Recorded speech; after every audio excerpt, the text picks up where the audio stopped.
Hello guys, good morning. उड़ान the learning zone के platform में मैं आप सभी का पुनः एक बार स्वागत करता हूं। और आज हम रीजनिंग के एमपी पटवारी के सीरीज में रीजनिंग के आज न्यू टॉपिक लेकर आएंगे। और जो हमारा टॉपिक होगा, आज हम पढ़ेंगे ब्लड रिलेशन। क्या पढ़ेंगे माय डियर? रक्त संबंध, या इसी को हम क्या कहते हैं, ब्लड रिलेशन, संबंध, या इसे हम क्या बोलेंगे, blood relation, blood relation. Clear? तो आज हम एक नए टॉपिक के साथ स्टार्ट करेंगे और इसमें कितने टाइप से क्वेश्चन बनते हैं और कौन कौन से इसके वेरिएशन बनते हैं, सारे एक एक डिटेल पढ़ेंगे, पूरी थ्योरी पढ़ेंगे पहले। इसके बाद फिर हम आगे क्वेश्चन के साथ प्रैक्टिस करेंगे। तो इसको स्टार्ट करने से पहले मैं उन तमाम सभी अपने साथियों को जो इस चैनल के साथ नए जुड़ रहे हैं तो सब्सक्राइब जरूर कर लेंगे और बेल आइकन को प्रेस करके रखेंगे, ताकि जब भी हमारी न्यू वीडियो अपलोड हो तो आपको नोटिफिकेशन प्राप्त हो सके। साथ ही साथ गाइस शेयर ज़रूर करेंगे, ताकि तमाम उन विद्यार्थियों तक हमारी वीडियो पहुंच सके और वो भी छात्र पढ़ सकें जहां उनको पढ़ने के लिए अभाव है और तैयारी करना चाहते हैं, तो सभी तक ही हमारी वीडियो शेयर किया जाए। वो तमाम साथियों से ये हमारा रिक्वेस्ट है। और हम स्टार्ट करते हैं आज अपने रक्त संबंध के साथ। तो आइए स्टार्ट ही करते हैं। और इसको आपको बताना है, समझना है कि दो टाइप के रिलेशन होते हैं इसमें। जब भी हम ब्लड रिलेशन के बारे में पढ़ते हैं तो याद रखें, जब भी क्वेश्चन पूछा जाएगा ब्लड रिलेशन से संबंधित, तो आपके क्वेश्चन जो आएंगे वो दो टाइप से पूछे जाते हैं। एक तो मैटरनल साइड से होता है, यानी माता की साइड से, और एक होता है पिता के साइड से संबंध। माता के साइड से का मतलब हो गया कि माता के पिता और माता की मम्मी, और उस साइड से जितना भी हमारा रिलेशन बनेगा तो उसे हम बोलेंगे माता का साइड का रिलेशन।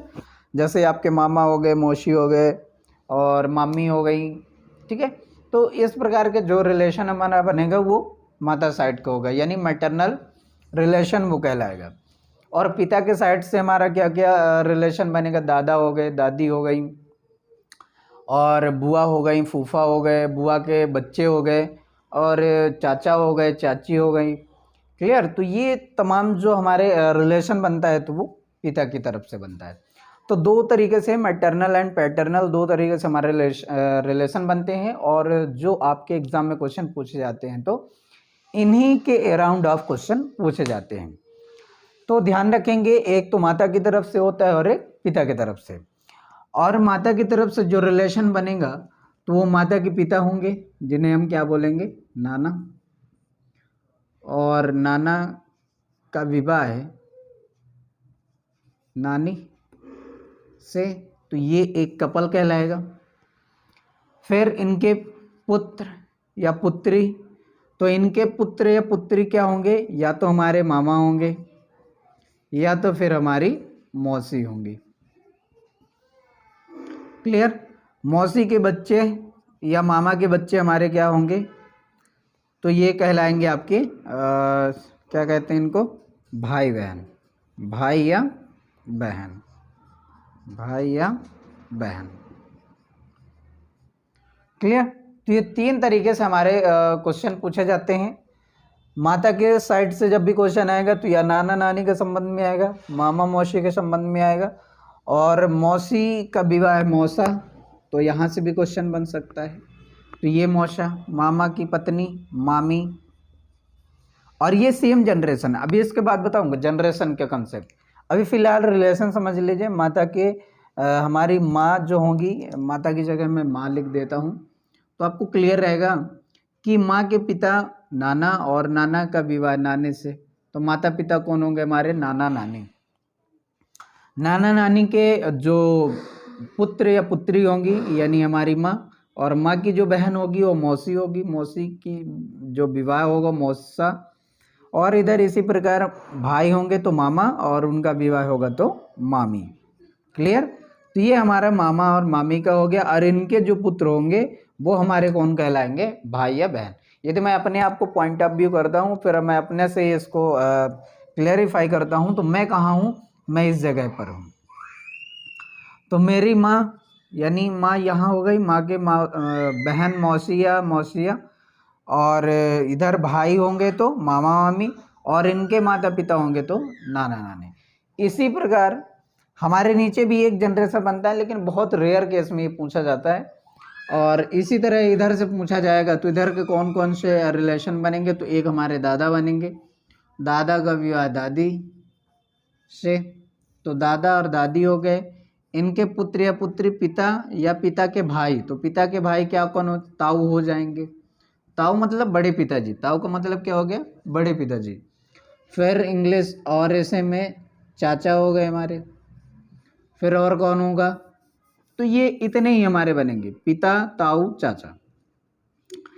इनके जो विवाह होंगे तो इधर हमारी माँ आएंगी, इधर हमारी आंटी कहलाएंगी, या हिंदी बड़ी माँ का बोलेंगे इसे। लेकिन याद रखें कभी कभी ये हिंदी में ऐसे लिख के नहीं आएगा, उस समय आंटी आप ध्यान रखेंगे, आंटी बोलते हैं। इंग्लिश में रिलेशन के संबंध में बड़ा सारा आसान होता है, एक भाषा याद कर लेना, आंटी। आंटी किसको किसको बोलते हैं, चाची को बोलते हैं, मामी को बोलते हैं, मौसी को बोलते हैं, यानी भाभी को बोलते हैं, मल्टीपल हो जाते हैं हमारे। तो ध्यान रखेंगे कि आंटी एक बहुत कॉमन शब्द है, लेकिन हिंदी में इसको प्रॉपर तरीके से समझ आता है कि कौन कैसा रिलेशन हमारा। और कुछ तो ऐसे हमारे छात्र या स्टूडेंट होंगे जो मतलब इसके बारे में बड़े अच्छे से उनको जानकारी होगी, उनको बस क्वेश्चन देंगे, वो बता देंगे कौन सा कैसे रिलेशन बनता है। फिलहाल जिनसे नहीं आता है वो इस रिलेशन को देखते रहेंगे। तो बड़ी माँ चाचा के चाची हो जाएंगी हमारी। फिर इसके नीचे हम लोग आएंगे तो भाई बहन, भाई बहन। और एक और रिलेशन बनता है इनमें, जो हमारा चचेरा भाई होता है, ममेरा भाई होता है, फुफेरा भाई होता है। तो इनका यूज़ जो हमें कॉमन इंग्लिश वर्ड कज़न का यूज़ करते हैं। इंग्लिश में किसका यूज़ करते हैं, कज़न। कभी कभी ये इंग्लिश में भी हिंदी में भी इसी प्रकार लिखा जाता है, इस प्रकार कज़न, ये कज़न लिख के आता है इंग्लिश वर्ड, लेकिन लिखता किसमें, हिंदी में। तो कज़न का मतलब ये हो गया कि जैसे एक ही माता पिता की जो संतान होगी वो भाई बहन कहलाते हैं, और जो आपके या तो सौतेला हो जाए या कि फिर आपका ममेरा भाई हो जाए, मौसेरा भाई हो जाए, फुफेरा भाई हो जाए, तो ये चचेरा भाई बहन हो जाए, तो उन्हें हम क्या बोलते हैं, एक कॉमन वर्ड क्या होता है हमारा, कज़न। तो कज़न कहलाता है, और कज़न एक कॉमन वर्ड है। तो ये याद रखिए, कभी कभी इधर से भी कज़न आ जाता है, इधर से भी कज़न आ जाता है, लेकिन क्या करना है, अपने कज़न देना है आंसर, चाहे इधर से आए इधर से आए। तो बड़ा आसान इंग्लिश में ये वर्ड होता है। इसमें जो है ब्लड रिलेशन के संबंध में जो क्वेश्चन बनते हैं, तो मेनली ये जो ज़्यादा प्रॉफिट होता है, प्रॉफिट इन द सेंस के मतलब ज़्यादा इनको अंडरस्टैंडिंग और क्वेश्चन को सॉल्व करने में बड़ा हेल्प मिलता है, वो इंग्लिश मीडियम वालों को। क्योंकि इसमें कुछ ही वर्ड हैं, जैसे आंटी है, अंकल है, कज़न है, ठीक है, सिबलिंग्स सहोदर होते हैं। एक कॉमन वर्ड और बनता है सिबलिंग। अब हम डिस्कस करते हैं कि कैसे इनको क्लियरफाई किया जाए, कौन किधर से स्टार्ट हो, तो हम किस प्रकार का इनका जनरेशन क्लियर करें। तो आइए अब हम सीखते हैं कि जनरेशन कैसे कैसे इसको बनाना है, कौन से व्यक्ति किस जनरेशन में आएगा और कौन सा हमारे जनरेशन में आएगा, कौन हमसे ऊपर होगा।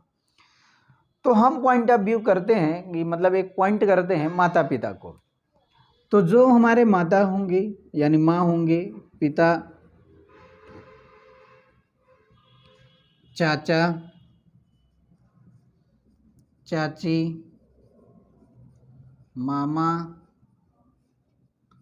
मामी, शी, मौसिया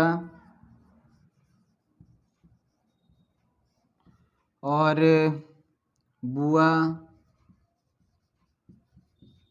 फूफा, फूफा, और कौन बच गया, ताऊ, बड़ी माँ, बड़ी माँ। याद रखें ये जितने भी वर्ड यहाँ लिखे हैं ये एक ही जनरेशन में बिलोंग करेंगे। ये क्या होंगे, सिर्फ एक ही जनरेशन में बिलोंग करेंगे, यानी इनको सेम जगह लिखा जाएगा। जब भी ब्लड रिलेशन के क्वेश्चन आते हैं तो उसमें जो है तो एक लाइन लिखी रहती है, उसमें कभी इनके बात कर रहे इनके बात करता है, तो एक हम क्या करते हैं, एक फ्लो चार्ट के तौर पर बनाते हैं।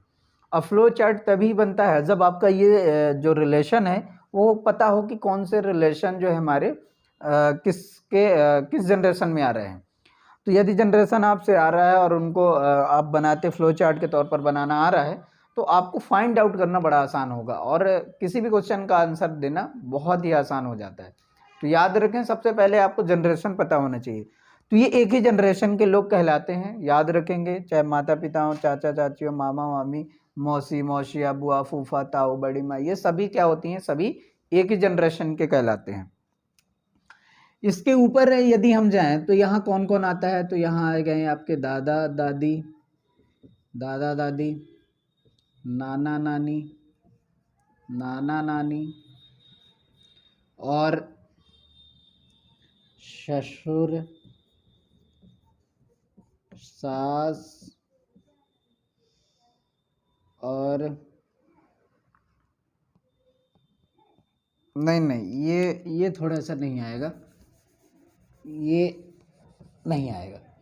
तो कौन कौन आएंगे इनके ऊपर हमारे जनरेशन में, क्योंकि हम यदि अपने आप को पॉइंट ऑफ व्यू करते हैं तो हम कहीं यहाँ नीचे जनरेशन पे होंगे, हमारे ऊपर ये लोग होंगे, इनके ऊपर कौन होगा, दादा होंगे और दादी, नाना और नानी।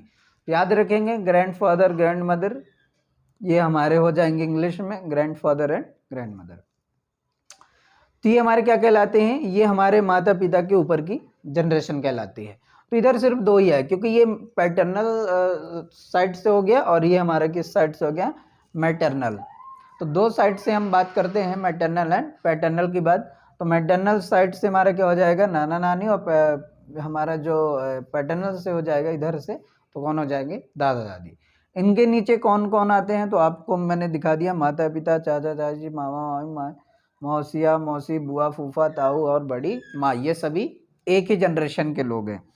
और यदि इनके नीचे की जनरेशन की बात करें तो कौन कौन जनरेशन में आएंगे इसके नीचे, तो इसके नीचे के जो जनरेशन आएगा वो कौन सा आएगा, तो ये भाई बहन, भाई बहन, कजन, कजन यानी चचेरा ममेरा फुफेरा भाई, ये कजन कहला जाएंगे आपके। तो भाई बहन कजन ये इतने सारे हमारे क्या होते हैं, एक साथ आते हैं। और भी इनमें हमारे क्या आ सकते हैं, तो आप खुद भी सोच सकते हैं कि हमारे भाई बहन में कौन कौन आ सकता है।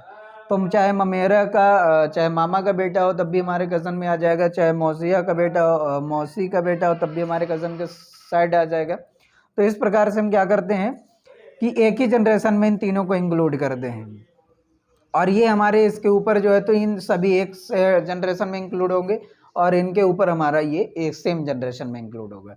तो तीन टाइप से। और ये जो भाई बहन है, ये भाई बहन मैं अपने आप को पॉइंट ऑफ व्यू कर रहा हूँ, यानी मैं हूँ, तो मैं स्वयं हूँ। और तो इस केस में यदि मैं यहाँ से इसकी बात करूँ, यानी इसके यहाँ से हमें पॉइंट ऑफ व्यू करके इनके बारे में बात करूँ, तो यहाँ कौन कौन ये बनेंगे, तो इसके बिहाफ पे यदि मैं यहाँ की बात करूँ तो यहाँ कौन कौन आएगा, तो पोता आ जाएगा, पोता, पोता आएगा, पोती, पोता पोती, और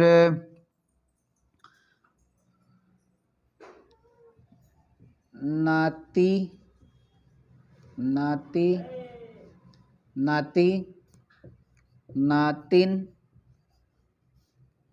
क्लियर। तो जो पोता पोती होंगे वो दादा दादी साइड से आएंगे, और जो नाती और नातिन आएगा वो नाना और नानी के साइड से नाती और नातिन कहलाएगा। तो इतने सेम जनरेशन हमारे बनते हैं, यानी इनके भी यहाँ पे यहाँ से पॉइंट ऑफ व्यू में करूँ तो इसके पॉइंट ऑफ व्यू से जो हम होंगे तो इनके क्या होंगे, या तो पोता या पोती होंगे, और इनके साइड से होंगे तो नाती या नातिन होंगे। अपने आप को यदि मैं पॉइंट ऑफ व्यू करता हूँ इनके बिहाफ पे, यानी यहाँ से यदि मैं इनकी बात करूँ तो इनका जो है तो ये कौन कहलाएंगे, ये कहलाएंगे। साथ ही यदि इनकी बात करूँ तो ये दादा दादी किस कंडीशन में कहलाएंगे, यहाँ से जनरेशन में, यानी यहाँ से ये दादा दादी कहलाएंगे और इधर से नाना नानी कहलाएंगे, इनके माता पिता कहलाएंगे और दादा दादी कहलाएंगे इनके बिहाफ पे। तो इनके माता पिता या तो इनके सास ससुर ये कहलाएंगे। तो इतने सारे हमारे 3 जनरेशन, इसके नीचे एक जनरेशन और बनता है, और वो जो इनके साइड से यदि और बात करूं तो वो क्या बन जाता है, परपोता, परपोता, परपोता, परपोती, और इसी प्रकार इनका भी बन जाता है नातिन, परनातिन और परनातिन। तो ये हमारे इतने 4, मैक्सिमम ये 4 ही जनरेशन पूछी जाती है, 1 2 3 4, 4 जनरेशन। इसके भी यहाँ पर ये हो जाएंगे। इसी प्रकार इनका जो बनेगा तो इनके आधार पर यह दें तो परदादा, परदादी, परनाना, परनानी कहला जाएंगे। क्लियर? क्योंकि इनके दादा दादी होंगे तो इनके ये कौन कहलाएंगे, परदादा परदादी, और इनके जो होंगे तो परनाना परनानी हो जाएंगे। इनके दादा दादी होंगे और इनके नाना नानी होंगे। इनके या तो माता पिता होंगे और या तो सास ससुर होंगे। क्लियर? तो इतने टाइप से हमारे जनरेशन बनती है, यानी 4 टाइप से हमारा जनरेशन की एक पीढ़ी बनती है। तो ध्यान रखेंगे ये 4 ही टाइप से क्वेश्चन पूछेगा, और ये मैटरनल कहलाता है और ये पैटर्नल रिलेशन कहलाता है। तो चाहे जिस साइड से पूछे कोई दिक्कत हमें नहीं होगी। अब इसमें क्वेश्चन बनते कैसे हैं तो आइए उसको देख लेते हैं। इसमें क्वेश्चन जो है तो आपका 2 टाइप से बनता है क्वेश्चन। एक तो कोडिंग रिलेशन होता है, एक कौन सा होता है आपका, कोडिंग रिलेशन, कोडिंग रिलेशन।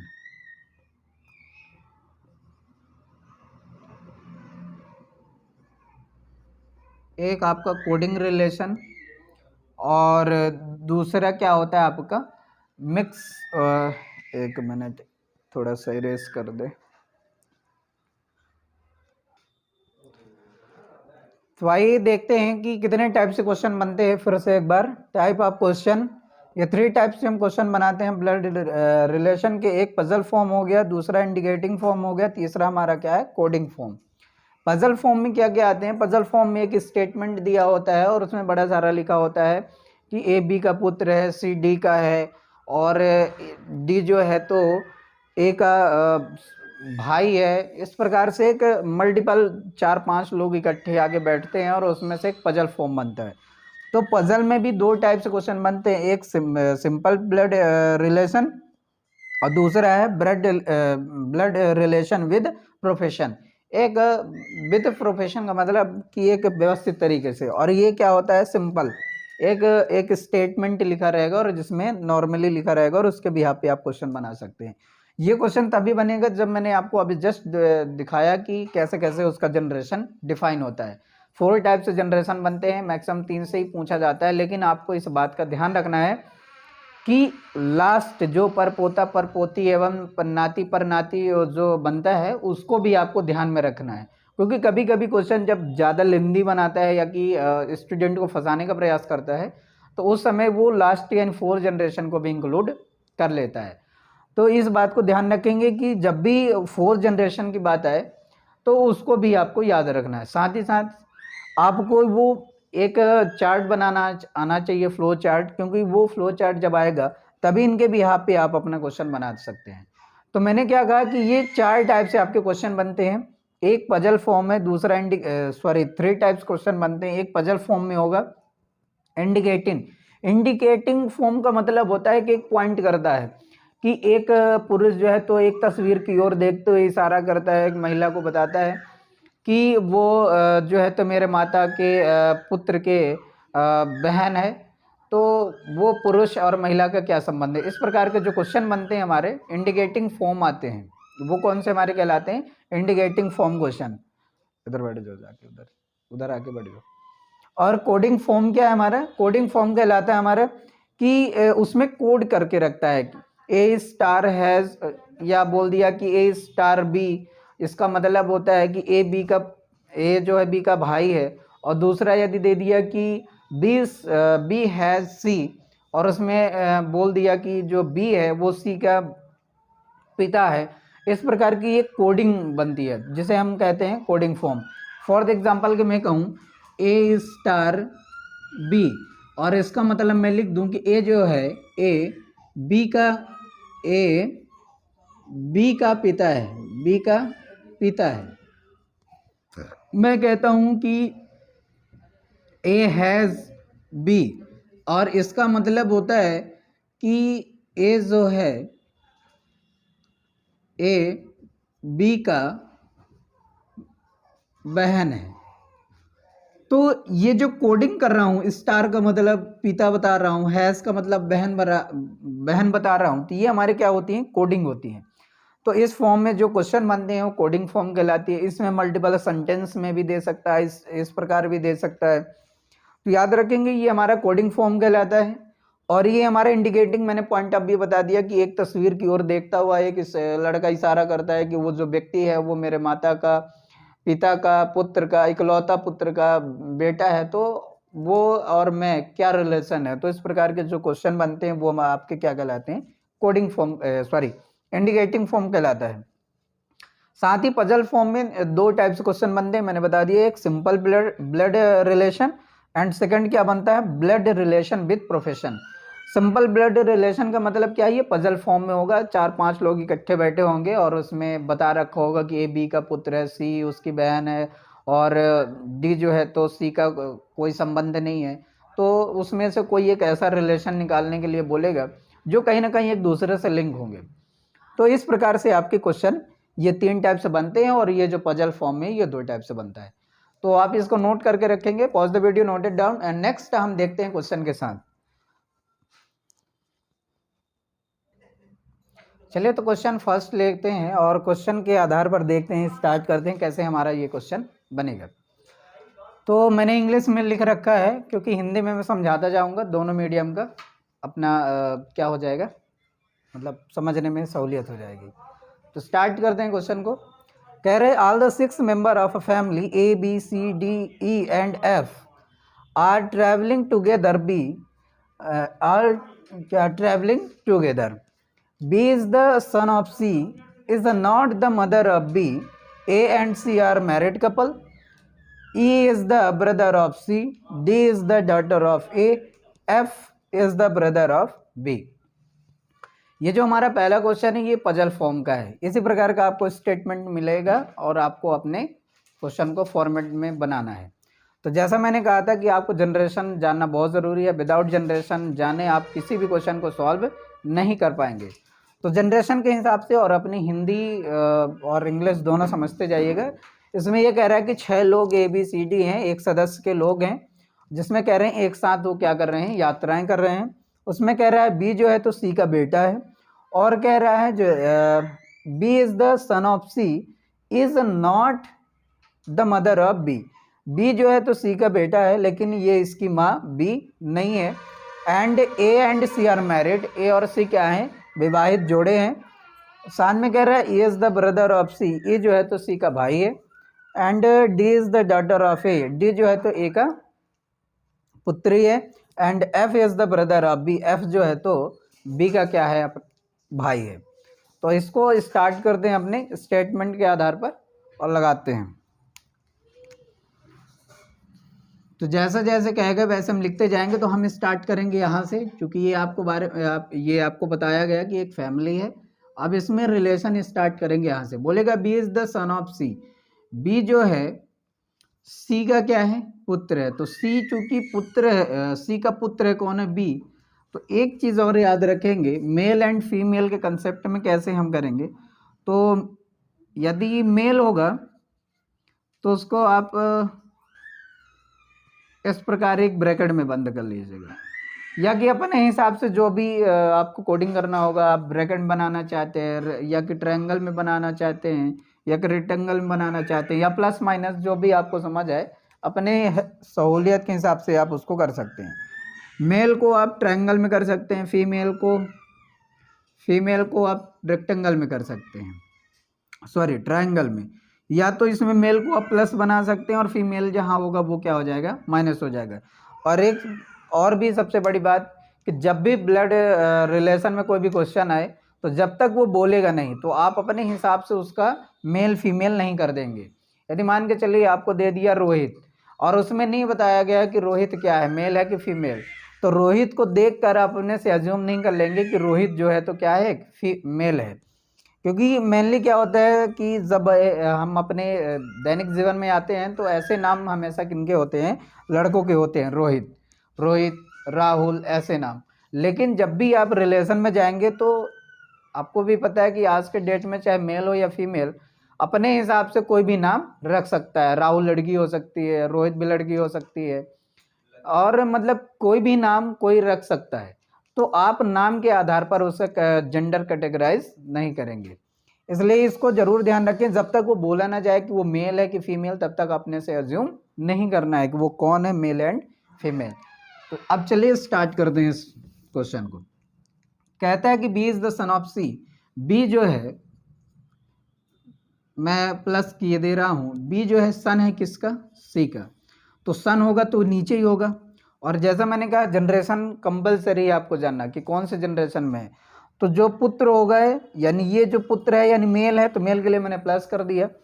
अब बोला है कि सी का पुत्र है। अब सी के बारे में हमें नहीं बताया गया है कि ये सी कौन है, माता है इसका कि पिता। तो हमें नहीं बताया गया माता पिता, तो हम अपने से अज्यूम नहीं करेंगे कि ये माँ है कि पिता है। बस हमें बी के बारे में पता है, तो मैंने बी के बारे में लिख दिया कि बी पुत्र है, क्योंकि बोल दिया है सन। सन का मतलब पुत्र होता है। Is not the mother of B. और ये जो है तो सी जो है तो बी का पुत्र तो है, बट क्या बोला है, बी की माँ नहीं है। तो जब बी की माँ नहीं है तो कौन हो सकता है, ये पिता ही होगा। एंड बोलता है A and C are married couple. A और सी क्या है, मैरिड कपल हैं। तो यदि सी पिता होगा तो ए कौन होगी, माँ होगी। और ये मैरिड कपल है, तो मैंने इनको एक साथ लिख दिया। चूंकि माता पिता एक ही जनरेशन में आएंगे तो मैंने एक ही उसमें लिख दिया है। आगे हम चलते हैं। आगे कहता है कि E is the brother of C.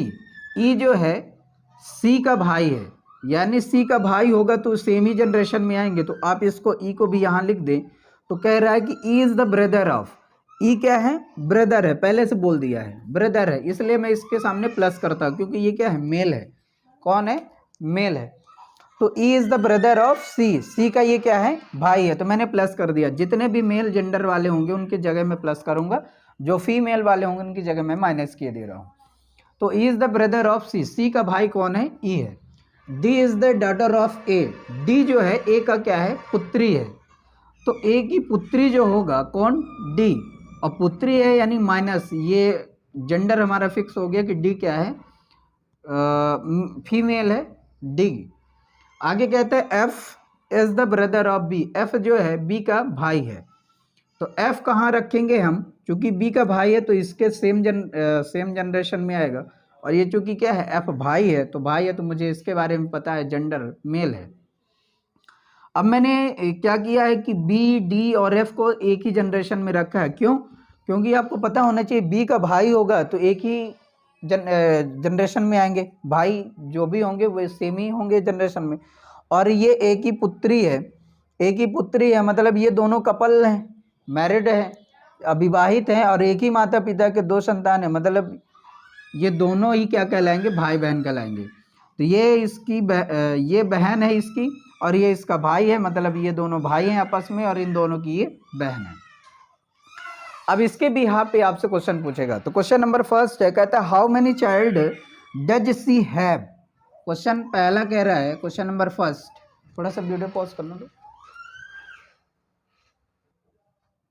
Question number first देखें, बोल रहा है how many child does she have. कह रहा है कि जो सी के कितने बच्चे हैं। तो आप यहाँ से देख सकते हैं कि सी के कितने बच्चे हैं। मैंने दिखाया है इस डायग्राम को आप देखें एक बार, फिर से मैं इसको ब्रैकेट में कर रहा हूँ। तो इस चार्ट को आप देखेंगे और इस चार्ट के बिहाफ पे अपने पहले क्वेश्चन का आंसर देंगे। क्वेश्चन पहला क्या है कि बोल रहे हैं how many child does she have, यानी सी के पास कितने लड़के हैं। चाइल्ड का मतलब ये नहीं कि आपको सिर्फ लड़के ही के बारे में बताना है। चाइल्ड का मतलब होता है जितने भी हैं इनके टोटल सारे बच्चे हैं, चाहे मेल हो चाहे फीमेल, यानी बच्ची हो या चाहे बच्चा, सभी को बताना है। चाइल्ड का मतलब दोनों, बच्चा और बच्ची दोनों बताना है। तो कह रहा है कि हाउ मेनी चाइल्ड, कितने इनके पास है, किसके पास, सी के पास। सी और ए दोनों कपल मैरिड है, मतलब मैरिड है, पति पत्नी है। तो इनके दोनों, इसका इस साइड से दिखा दिया दो और इसका एक साइड से, मतलब इन दोनों के ये तीनों हो गए।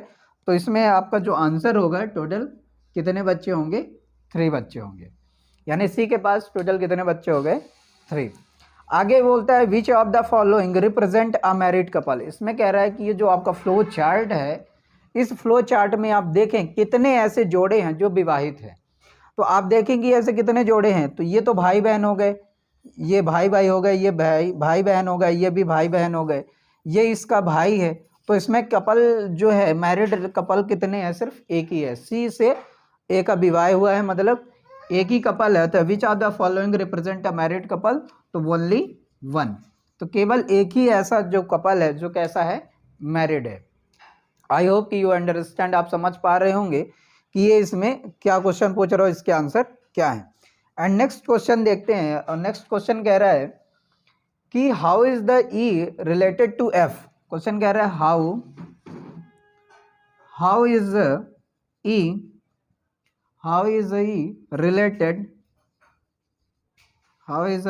ई रिलेटेड टू एफ। कह रहा है कि ई जो है एफ से किस प्रकार से संबंधित है। ई कहाँ है, ये हो गया, एफ कहाँ है, ये। तो ई जो है तो एफ से किस प्रकार संबंधित है। आप देखें कि जो एफ, बी और डी हैं, ये सी के कौन है, पुत्र हैं, मतलब इन तीनों के ये कौन है, पिता। और पिता का भाई कौन कहलाता है, तो चाचा। पिता का भाई कौन कहलाएगा, हमारा अंकल कहलाएगा।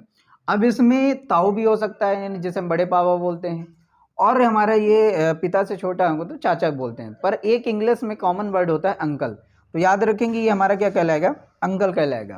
तो ये पूछ रहा है कि how is the E related to F. E जो है तो एफ से कैसा संबंधित है, तो ई के बारे में बताना है। जब भी हमारा पॉइंट ऑफ करे, जिससे स्टार्ट करे उसी के बारे में बताना है। तो ई जो है एफ से कैसे रिलेटेड है, तो ई जो है एफ का क्या है, अंकल है, यानी एफ का क्या है, ई अंकल है। तो याद रखेंगे अंकल, या इसे हम हिंदी में क्या बोलते हैं, चाचा। क्लियर, चाचा भी हो सकता, ताऊ भी हो सकता, बट इसको अभी हम ये नहीं मेंशन करेंगे कि वो बड़े पिता हैं या चाचा हैं। बस आपको याद रखना इंग्लिश में कॉमन वर्ड होगा अंकल, और ये हो सकता है ताऊ या चाचा, दोनों में से कुछ भी, अकॉर्डिंग टू ऑप्शन। यानी ऑप्शन जैसे भी आपको दे रखेगा वैसे ही आप अपना आंसर लगा देंगे। फिलहाल यहाँ पास आपको अंकल ही लगाना है, क्योंकि इंग्लिश में अंकल दे रखा है ऑप्शन में। और अगले क्वेश्चन करते हैं। अब इसको मैं रेज करता हूं।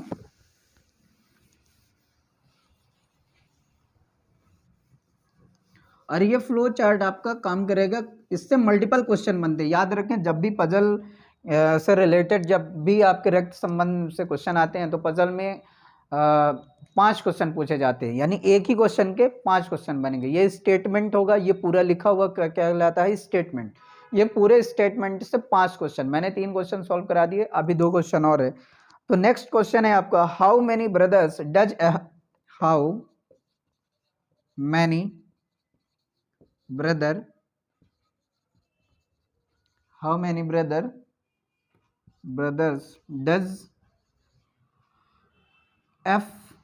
हैव। क्वेश्चन कह रहा है कि बताइए एफ के पास कितने भाई हैं। एफ के पास कितने भाई हैं, याद रखें, how many brothers does F have, यानी एफ के पास कितने भाई हैं। तो आप यहाँ देखेंगे कि एफ के पास कितने भाई हैं, तो एफ का सिर्फ एक ही भाई है, डी क्या है, बहन है, और ये सेम जनरेशन में केवल 3 ही, ये तो चाचा हो गए, ये माता पिता हो गए, तो यही होंगे। बी और एफ केवल क्या है, भाई है। तो चूंकि क्वेश्चन पूछ रहा है एफ के पास कितने भाई हैं, तो एफ के पास केवल एक ही भाई है, तो इसका आंसर होगा आपका only 1।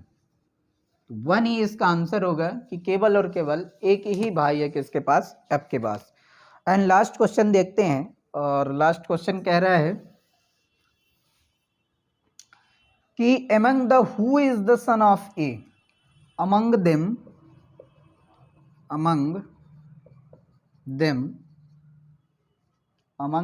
who is the son of A, the son of A। कहता है इन, तो क्वेश्चन क्या कह रहा है कि among them who is the son of A, यानी एक जो है, ए का पुत्र कौन है। तो ए का पुत्र कौन है, तो आप यहाँ देख सकते हैं कि ए का पुत्र कौन है, तो ए ये है, ए का पुत्र एक तो बी भी है, और कौन है, एफ है। तो ए के पुत्र 2 हैं, एफ और बी। लेकिन ऑप्शन में यदि आपको दोनों दे रखा है तो ठीक है, यदि इनमें से कोई एक दे रखा है तो आप किसी एक को लिख सकते हैं, या तो बी या तो एफ, और ये दोनों ही हैं तो कोई दिक्कत नहीं, बोथ आंसर। तो चूंकि बी और एफ दोनों ही एक के क्या है, पुत्र है, चूंकि ये कपल मैरिड है तो पति पत्नी कहलाएंगे, और पति पत्नी के ये तीनों ही बच्चे हैं, तो 2 पुत्र हैं और 1 पुत्री है। तो कह रहा है कि who is the son of A का पुत्र कौन है, तो ए का पुत्र आपका बी भी है, और कौन है, एफ है। तो इस प्रकार से हमारे 5वें क्वेश्चन सॉल्व हो गए। आइए नेक्स्ट क्वेश्चन देखते हैं।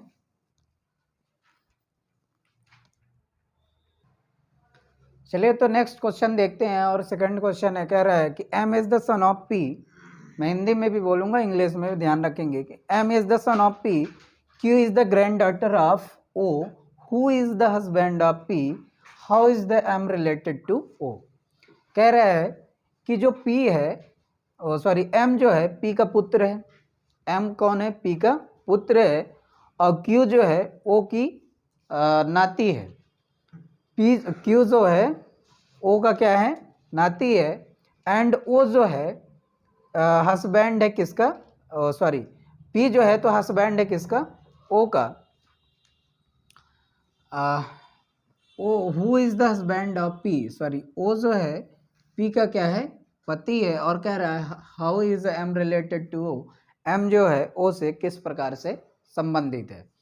तो आइए मैं एक चार्ट बनाता हूँ, और जैसा स्टेटमेंट कह रहा है कि M is the son of P, M जो है पी का क्या है, पुत्र है, तो एम को मैंने नीचे लिखा, और इसके ऊपर एक जनरेशन उसके ये अभी हम डिसाइड नहीं कर पा रहे हैं कि ये माता है कि पिता।